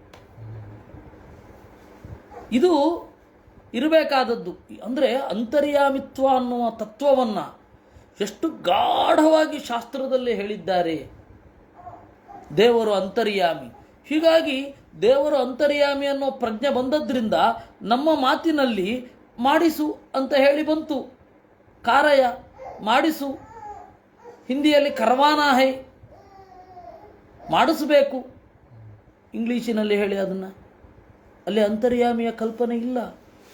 ಅದರಿಂದ ನೀವು ಅದು ಗೆಟ್ ಇಟ್ ಡನ್, ಈಗಾಗಲೇ ಆಗಿದ್ದಂತ ತಗೊಂಬಿಡಿ, ಸ್ವೀಕರಿಸಿ. ಮಾಡಿಸು ಅಂತ ಇಲ್ಲ ಅಲ್ಲಿ. ಯಾಕೆ ಅಂದರೆ ಅಂತರ್ಯಾಮಿತ್ವ ಅನ್ನುವ ಕಾನ್ಸೆಪ್ಟ್ ಅವರ ವೇದಾಂತದಲ್ಲಿ, ಅವರ ಧರ್ಮಗ್ರಂಥಗಳಲ್ಲಿ ಇಲ್ಲ. ಎಲ್ಲಿ ಅಂತರ್ಯಾಮಿತ್ವ ಇಲ್ಲ ಅಲ್ಲಿ ಮಾಡಿಸೋದು ಅನ್ನುವ ಭಾಷೆಗೆ ಅವಕಾಶವೇ ಇಲ್ಲ. ಬಹಳ ಸೂಕ್ಷ್ಮಗಳು. ನಮ್ಮ ಭಾಷೆ ಯಾಕೆ ಹೀಗಿದೆ, ಅವ್ರ ಭಾಷೆ ಯಾಕೆ ಹಾಗಿದೆ ಅಂತ ನೋಡಿ ನೀವು ಅದರ ಪ್ರೇರಣೆಗೆ ಹೋಗಬೇಕು. ಅದಕ್ಕೆ ಪ್ರೇರಣೆ ಎಲ್ಲಿಂದ ಬಂತು, ಅದಕ್ಕೆ ಸ್ಫೂರ್ತಿ ಎಲ್ಲಿಂದ ಬಂತು ಅಂತಲೇ ಹೋಗಬೇಕು. ಸರ್ವವೇದಮಯೇ ನೇಮ ಆತ್ಮನಾತ್ಮಾತ್ಮಯೋಗಿನ ಪ್ರಜಾಸೃಜ ಯಥಾ ಪೂರ್ವಂ ಯಾಶ್ಚ ಮಯ್ಯನುಶೇರತೆ. ಇಷ್ಟು ಹೇಳಿ ದೇವರು ಹೇಳಿದ, ನೋಡು ಮಗು, ಅವನಿಗೆ ಬ್ರಹ್ಮದೇವರು ಮಗು, ಮೊದಲ ಮಗು ತಾನೆ. ನನ್ನ ಅಂತರ್ಯಾಮಿತ್ವವನ್ನು ಚಿಂತನೆ ಮಾಡಿಕೊಂಡು ನನ್ನ ಒಳಗಡೆ ಇರುವ ಅಭಿವ್ಯಕ್ತವಾಗದ ದೇಹ ಇರುವ ಜೀವರನ್ನು ಅವರವರ ಕರ್ಮಗಳಿಗೆ ಅನುಗುಣವಾಗಿ ಸೃಷ್ಟಿ ಮಾಡು. ವೇದಮಯೇನ ಆತ್ಮನ, ಎಲ್ಲ ವೇದಗಳನ್ನು ತಿಳಿದ ನಿನ್ನ ಮನಸ್ಸನ್ನು ಇಟ್ಟುಕೊಂಡು ಸೃಷ್ಟಿ ಮಾಡು. ಸೃಷ್ಟಿಗೆ ಏನು ಬೇಸು? ವೇದ. ಸೃಷ್ಟಿಗೆ ಏನು ಬೇಸು? ಮ್ಯಾನ್ಯುವಲ್ ಅಂತಾರಲ್ಲ, ಯಾವುದೇ ಒಂದು ಪ್ರಾಡಕ್ಟಿಗೆ ಒಂದು ಮ್ಯಾನ್ಯುವಲ್ ಬರುತ್ತೆ, ಹೇಗೆ ಯೂಸ್ ಮಾಡಬೇಕು ಅಂತ. ಹಾಗೆ ಸೃಷ್ಟಿ ಮಾಡಬೇಕು ಅಂತ ಹೇಳಿ ಬಂದದ್ದು ಯಾವುದು? ಮ್ಯಾನ್ಯುವಲ್, ವೇದ. ನಾವು ನಮ್ಮ ಮ್ಯಾನ್ಯುವಲ್ ಮಾಡಿಕೊಂಡ್ವಿ. ಅದು ನಮ್ಮ ಈ ವಸ್ತುವಿನ ಸಣ್ಣ ಉಪಯೋಗ ಅಷ್ಟೇ. ಹೀಗೆ ಪ್ರಜಾಸೃಜ ಯಥಾ ಪೂರ್ವಂ, ನಿನ್ನ ಹಿಂದಿನ ಬ್ರಹ್ಮ ಸೃಷ್ಟಿ ಮಾಡಿದನಲ್ಲ ಅದೇ ರೀತಿ ಸೃಷ್ಟಿ ಮಾಡು. ತಸ್ಮಾ ಏವಂ ಜಗತ್ ಸ್ರಷ್ಟ ಪ್ರಧಾನ ಪುರುಷೇಶ್ವರ ವ್ಯಜ್ಯೇದಂ ಸ್ವೇನ ರೂಪೇಣ ಕಂಜನಾಭಸ್ಥಿರೋ ದಧೇ. ಈ ರೀತಿಯಾಗಿ ಪ್ರಧಾನ ಪುರುಷೇಶ್ವರ, ಪ್ರಧಾನ ಅಂದರೆ ಪ್ರಕೃತಿ, ಪುರುಷ ಅಂತಂದರೆ ಜೀವ, ಜಡ ಜೀವರ ಒಡೆಯನಾದ ದೇವರು. ಕಂಜನಾಭ, ತನ್ನ ಹೊಕ್ಕಳೊಳಗಡೆ ತಾವರೆಯನ್ನು ಅರಳಿಸಿದ ದೇವರು. ಈ ರೀತಿಯಾಗಿ ನುಡಿದು ತಿರೋದಧೇ, ಬ್ರಹ್ಮನ ಕಣ್ಣಿನಿಂದ ಮರೆಯಾದ, ಕಣ್ಣು ಮರೆಯಾದ. ಮಾಯವಾದ ಅಂತ ಪ್ರಯೋಗ ಮಾಡಬಾರದು, ಒಳ್ಳೆ ಪ್ರಯೋಗ ಅಲ್ಲ ಅದು. ಇತಿ ಶ್ರೀಮದ್ಭಾಗವತೆ ತೃತೀಯ ಸ್ಕಂಧೇ ದಶಮೋಧ್ಯಾಯ. 10ರ ಮುಗಿತಾಯ, 11ರ ಆರಂಭ. ವಿದುರೌವಾಚ ಅಂತರ್ಹಿತೆ ಭಗವತಿ ಬ್ರಹ್ಮಾಲೋಕ ಪಿತಾಮಹ ಪ್ರಜಾ ಸಸರ್ಜ ಬಹುಧಾ ದೈಹಿಕೀರ್ಮಾನಸೀರ್ವಿಭು. ಆಗ ಮೈತ್ರೇಯರು ಹೀಗೆ ನಿಲ್ಲಿಸಿದಾಗ ವಿದುರ ಪ್ರಶ್ನೆ ಮಾಡಲಿಕ್ಕೆ ಶುರು ಮಾಡಿದ. ದೇವರು ಕಣ್ಮರೆಯಾದ ಮೇಲೆ ಬ್ರಹ್ಮದೇವರು ಯಾವ್ಯಾವ ರೀತಿಯೆಲ್ಲ ಪ್ರಜೆಗಳನ್ನು ಸೃಷ್ಟಿ ಮಾಡಿದರು. ಪ್ರಜಾ ಸಸರ್ಜ ಕಥಿತ. ಯಾಕೆಂದರೆ ದೈಹಿಕೀ ಮಾನಸೀಹಿ, ಮನಸ್ಸಿನಿಂದ ಎಷ್ಟು ಸೃಷ್ಟಿ ಮಾಡಿದರು, ದೈಹಿಕವಾಗಿ ಎಷ್ಟು ಸೃಷ್ಟಿ ಮಾಡಿದರು ಅಲ್ವಾ. ಕಾವ್ಯ ಮೊದಲಾದವುಗಳನ್ನೆಲ್ಲ ದೈಹಿಕವಾಗಿ ಸೃಷ್ಟಿ ಮಾಡಲಿಕ್ಕಾಗಲ್ಲ, ಮಕ್ಕಳನ್ನೆಲ್ಲ ಮಾನಸಿಕವಾಗಿ ಸೃಷ್ಟಿ ಮಾಡಲಿಕ್ಕಾಗಲ್ಲ. ನಮ್ಮ ಹಿಂದಿನವರು ಅದನ್ನೂ ಮಾಡ್ತಾ ಇದ್ರು. ಅವರೂ ಕಾವ್ಯವನ್ನು ಮಾನಸಿಕವಾಗಿ ಸೃಷ್ಟಿ ಮಾಡಿದ್ದು. ಯೇ ಚ ಮೇ ಭಗವಾನ್ ಪೃಷ್ಟಾ ತ್ವಯಿ ಅರ್ಥ ಬಹು ಸತ್ತಮ ತಾನ್ ವದಸ್ಯಾನುಪೂರ್ವೇಣ ಛಿಂದಿನಃ ಸರ್ವ ಸಂಶಯಾನ್. ಅದರಿಂದ ಬಹುವಿತ್ತಮ, ಬಹಳ ತಿಳಿದವರಲ್ಲಿ ಮಿಗಿಲಾದವನೇ, ಆನುಪೂರ್ವೇಣ ವದಸ್ವ, ಕ್ರಮವಾಗಿ ನಾನು ಮಾಡಿದ ಪ್ರಶ್ನೆಗಳನ್ನು ಉತ್ತರಿಸು. ನಹ ಸರ್ವ ಸಂಶಯಾನ್ ಛಿಂದಿ, ನಮ್ಮ ಎಲ್ಲ ಸಂದೇಹಗಳನ್ನು ಕತ್ತರಿಸಿಬಿಡು. ಏವಂ ಸಂಚೋದಿತಸ್ತೇನ ಕ್ಷತ್ರ ಕೌಶಾರವೋ ಮುನಿ ಪ್ರೀತ ಪ್ರತ್ಯಾಹತಾನ್ ಪ್ರಶ್ನಾನ್ ಹೃದಯ ಸ್ಥಾನತ ಭಾರತ. ಈ ರೀತಿಯಾಗಿ ಪ್ರಶ್ನೆ ಮಾಡಿದಾಗ ವಿದುರ, ಕುಶಾರವ ಎಂಬ ಋಷಿಯ ಮಗನಾದ ಮೈತ್ರೇಯರು ಪ್ರೀತಃ, ಬಹಳ ಪ್ರೀತಿಯಿಂದ ಆ ಪ್ರಶ್ನೆಗೆ ಉತ್ತರ ಕೊಟ್ಟ.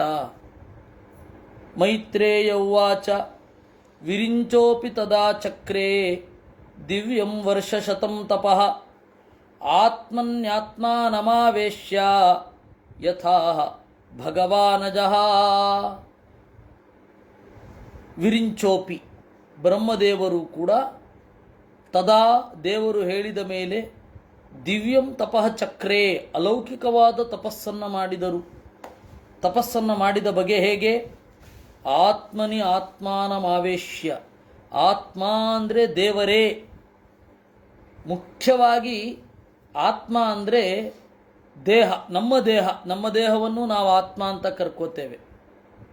ಆಮೇಲೆ ಮನಸ್ಸು ಅಂತ ಅರ್ಥ, ಆಮೇಲೆ ಜೀವ ಅಂತ ಅರ್ಥ, ಆಮೇಲೆ ಪರಮಾತ್ಮ ಅಂತ ಅರ್ಥ. ಮಗು ನಾನು ಅಂದರೆ ಮೊದಲು ದೇಹವನ್ನೇ ನಾನು ಅಂತ ಅಂದುಕೊಳ್ಳೋದು, ಆಮೇಲೆ ನಾನು ಅಂದರೆ ಮನಸ್ಸು ಅಂತ ಅಂದುಕೊಳ್ಳುತ್ತೆ. ಸಾಮಾನ್ಯ ಅಲ್ಲಿಗೆ ನಿಂತೋಗ್ಬಿಡ್ತಾರೆ ದೊಡ್ಡವರು. ಅಲ್ಲಿಂದಲೂ ಬೆಳಿಲಿಕ್ಕಿದ್ರೆ ನಾನು ಅಂದರೆ ಜೀವ, ದೇಹ ಅಲ್ಲ ಅಂತ ಅಂದ್ಕೋತಾರೆ. ಆಮೇಲೆ ಆತ್ಮ ಅಂತಂದರೆ ದೇವರು. ಹೀಗೆ ಕ್ರಮೇಣ ಬೆಳವಣಿಗೆ. 4 ಅರ್ಥ ಇದೆ. ಮಗುವಿಗೆ ನೀನು ಹೀಗೆ ಮಾಡಬೇಡ ಅಂತಂದರೆ ಮಾನಸಿಕವಾಗಿ ವ್ಯಥೆ ಆಗೋದು ಅವೆಲ್ಲ ಇಲ್ಲ. ದೇಹದ ಮಟ್ಟದಲ್ಲೇ ಅದು ಯೋಚನೆ ಮಾಡೋದು. ಮಗುವಿನ ಬೆಳವಣಿಗೆ ಹೇಗೆ, ಹಾಗೆ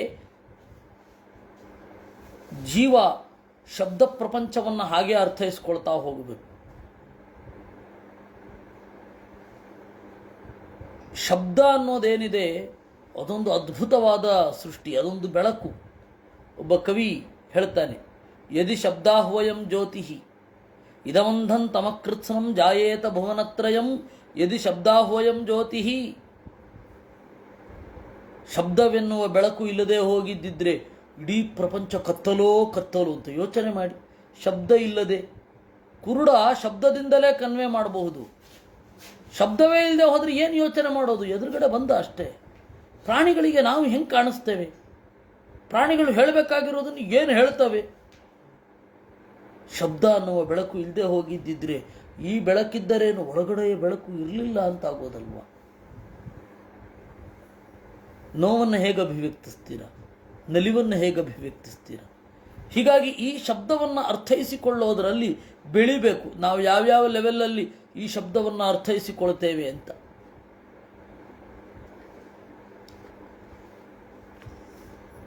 ಅದರಿಂದ ಆತ್ಮನಿ ಅಂತಂದರೆ ಬ್ರಹ್ಮ, ಆತ್ಮನಿ ಅಂತಂದರೆ ನಾರಾಯಣ, ಆತ್ಮನಿ ಪರಮೇಶ್ವರೇ ಮನ ಆವೇಶ್ಯ. ಆತ್ಮನಿ ಬ್ರಹ್ಮನಲ್ಲಿ, ನಾರಾಯಣನಲ್ಲಿ ಆತ್ಮಾನಂ ಮನಸ್ಸನ್ನು, ಎರಡು ಅರ್ಥ ಇದೆ ಆತ್ಮ ಶಬ್ದಕ್ಕೆ. ಆವೇಶ್ಯ ಇಟ್ಟು ತಪಸ್ಸನ್ನ ಮಾಡಿದ. ತದ್ವಿಲೋಕ್ಯಾತ್ಮ ಸಂಭೂತೋ ವಾಯುನಾ ಯದಧಿಷ್ಠಿತಂ ಪದ್ಮಮಂಭಶ್ಚ ತತ್ಕಾಲ ಕೃತ ವೀರ್ಯೇಣ ಕಂಪಿತಂ.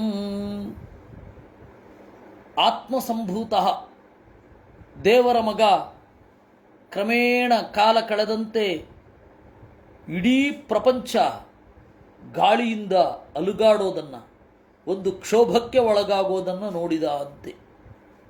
ಗಮನಿಸಿದ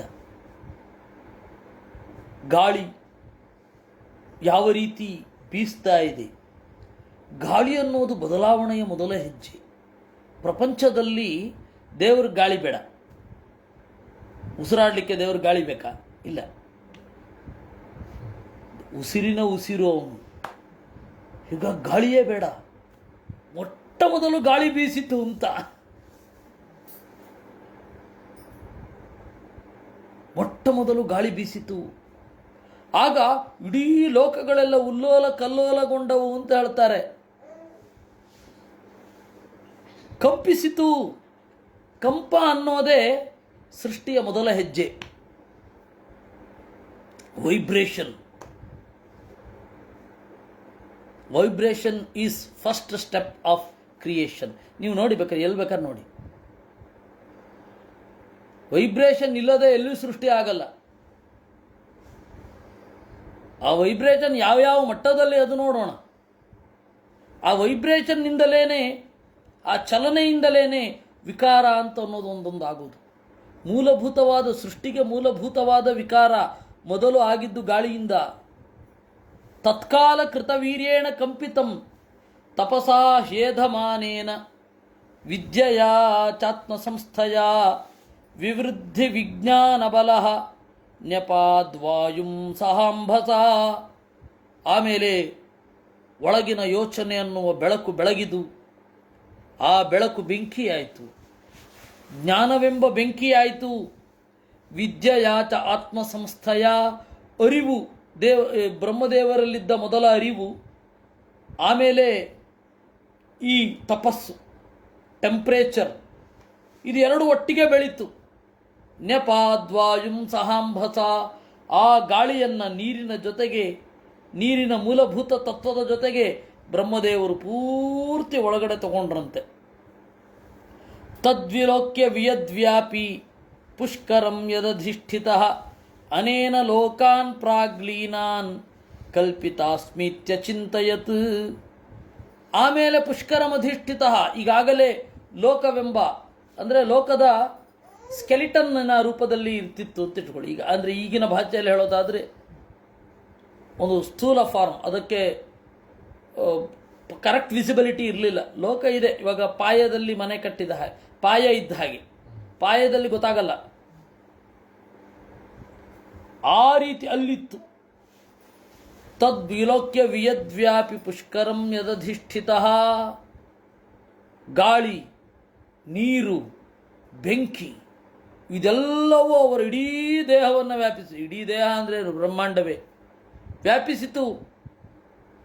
ಅನೇನ ಲೋಕಾನ್ ಪ್ರಾಗ್ಲೀನಾನ್ ಕಲ್ಪಿತಾಸ್ಮಿತ್ಯ ಚಿಂತಯತ್, ಇದರಿಂದ ನಾನು ಈ ಲೋಕದ ವಿನ್ಯಾಸವನ್ನು ಮಾಡ್ತೇನೆ ಅಂತ ಚಿಂತಿಸಿದರಂತೆ.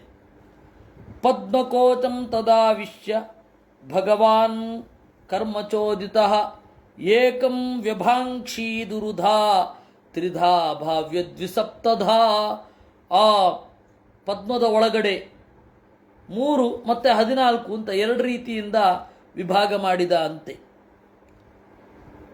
ಹೇಗೆ 3 ಮತ್ತು 14 ಅಂದ್ರೇನು? ಮೇಲೆ ಕೆಳಗಡೆ ನಡುವಣ ಅಂತ ಮಾಡಿಕೊಂಡ್ರೆ 3 ಲೋಕ, ಕೆಳಗಡೆ 7 ಮೇಲ್ಗಡೆ 7 ಅಂತಂದರೆ 14 ಲೋಕ. ಎರಡೂ ಕೂಡ ಕರೆಕ್ಟೇ. 3 ಲೋಕದ ಒಡೆಯ ಅಂದರೂ 14 ಲೋಕದ ಒಡೆಯ ಅಂದರೂ ಒಂದೇ. ಹೇಗೆ? ಅದು ವಿವಕ್ಷೆ.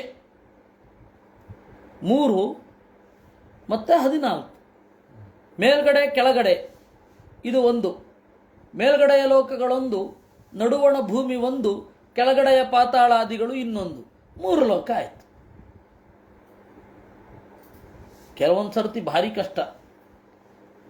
ಹಿಂಗೆ ಮೊದಲು ನಂಬರ್ ಹೇಳಿದ್ದ ಒಬ್ಬ ನನ್ನ ಸ್ನೇಹಿತ,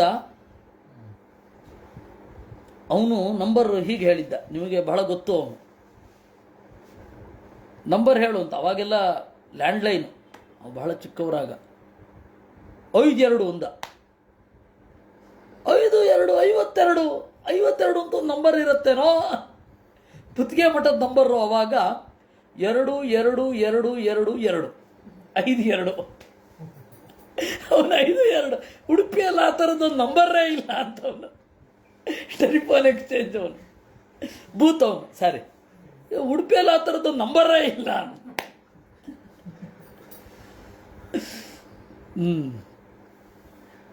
ಹಾಗೆ ಇದು 3, ಅದು ವಿವಕ್ಷೆ. ಅದು ಅವರಿಗೆ ಸ್ಪಷ್ಟತೆ ಇರುತ್ತೆ, ಹೇಳುವವ್ರಿಗೆ ಸ್ಪಷ್ಟತೆ ಇರುತ್ತೆ, ಕೇಳುವವ್ರಿಗೆ ಮೊದಲು ಅರ್ಥ ಆಗಲ್ಲ, ಆಮೇಲೆ ಅರ್ಥ ಮಾಡ್ಕೊಳ್ಬೇಕಾಗತ್ತೆ. ಆ ರೀತಿ ಇಲ್ಲೇ ಹೇಳಿದ್ದು. ಏಕಂ ವ್ಯಭಾಂಕ್ಷಿ ದುರುಧ, ಸ್ಥೂಲಭೂತವಾಗಿ ಒಂದೇ ಆಗಿರುವ ಬ್ರಹ್ಮಾಂಡವನ್ನು ಹಲವಾರು ರೀತಿಯಾಗಿ ವಿಭಾಗಿಸಿದರು, 3 ಆಗಿ 14 ಆಗಿ. ಏಕಂ ವ್ಯಭಾಂಕ್ಷಿ ದುರುಧಾ ತ್ರಿಧಾ ವ್ಯಾಪ್ಯ ದ್ವಿಸಪ್ತಧಾ, ತ್ರಿಧಾ ಭಾವ್ಯ ದ್ವಿಸಪ್ತಧಾ. ಏತಾವಜ್ಜೀವಲೋಕಸ್ಯ ಸಂಸ್ಥಾಭೇದ ಸಮಾಸತಃ ಧರ್ಮಸ್ಯಶ್ಚ ನಿಮಿತ್ತಸ್ಯ ವಿಪಾಕಃ ಪರಮೇಷ್ಠಿನಃ. ಏತಾವಾನ್ ಜೀವಲೋಕಸ್ಯ, ಇದು ಸಮಾಸತಃ ಅತ್ಯಂತ ಸಂಕ್ಷಿಪ್ತವಾದ ಸೃಷ್ಟಿಯ ಹೇಳಿಕೆ. Statement about creation. ಏನು ಇದು? ಧರ್ಮಸ್ಯ ಅನಿಮಿತ್ತಸ್ಯ, ಅನಿಮಿತ್ತವಾದ ಧರ್ಮ. ಅನಿಮಿತ್ತವಾದ ಧರ್ಮ ಅಂತಂದರೆ ಇಟ್ ಈಸ್ ನಾಟ್ ವಿಲ್ಫುಲ್ ಅಂತ ಅರ್ಥ ಆಗೋಗುತ್ತೆ. ಸಹಜವಾಗಿ ಆಯಿತು, ಆಕಸ್ಮಿಕ, ಆಕ್ಸಿಡೆಂಟಲ್. ಅನಿಮಿತ್ತ ಅಂತ ಉಂಟಲ್ಲ ಅಲ್ಲಿ, ಅದಕ್ಕೆ ಆಚಾರ್ಯರು ತಲೆ ಮೇಲೆ ಕುಟುಕಿ ಹೇಳಿದ್ರು ಅಲ್ವೋ. ಆ ಅಂದರೆ ದೇವರು, ನಿಮಿತ್ತ ಅಂದರೆ ದೇವರ ನಿಮಿತ್ತವಾಗಿ ಮಾಡಿದ್ದು, ಅಂದರೆ ಬ್ರಹ್ಮಾರ್ಪಣ ಬುದ್ಧಿಯ ಕೃತಸ್ಯ ಅಂತ. ದೇವರಿಗೆ ಅರ್ಪಣೆ ಮಾಡಬೇಕು ಅಂತನ್ನುವ ದೃಷ್ಟಿಯಿಂದ ಮಾಡಿದ ಕ್ರಿಯೆ ಇದು. ಇದು ವಿಪಾಕಃ, ಬ್ರಹ್ಮದೇವರು ಮಾಡಿದ ಲೋಕದ ಅಡಿಗೆ.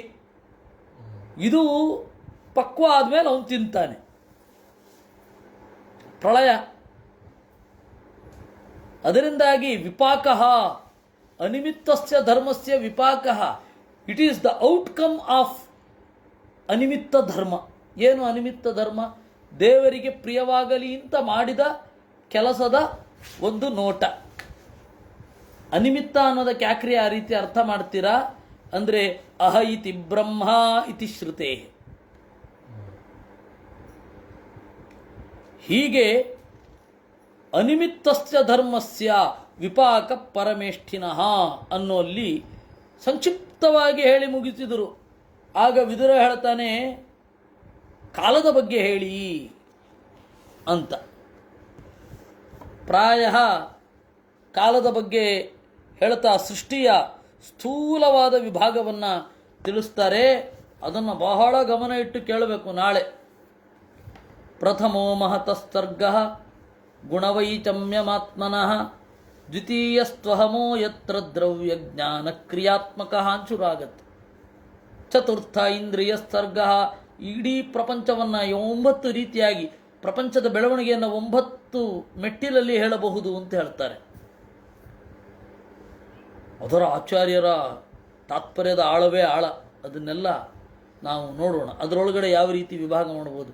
ಸೃಷ್ಟಿಯ ಅತ್ಯಂತ ಮುಖ್ಯವಾದ ಘಟ್ಟ ನಾಳೆ ಬರುತ್ತೆ. ನಾಳೆ ಇದೆ.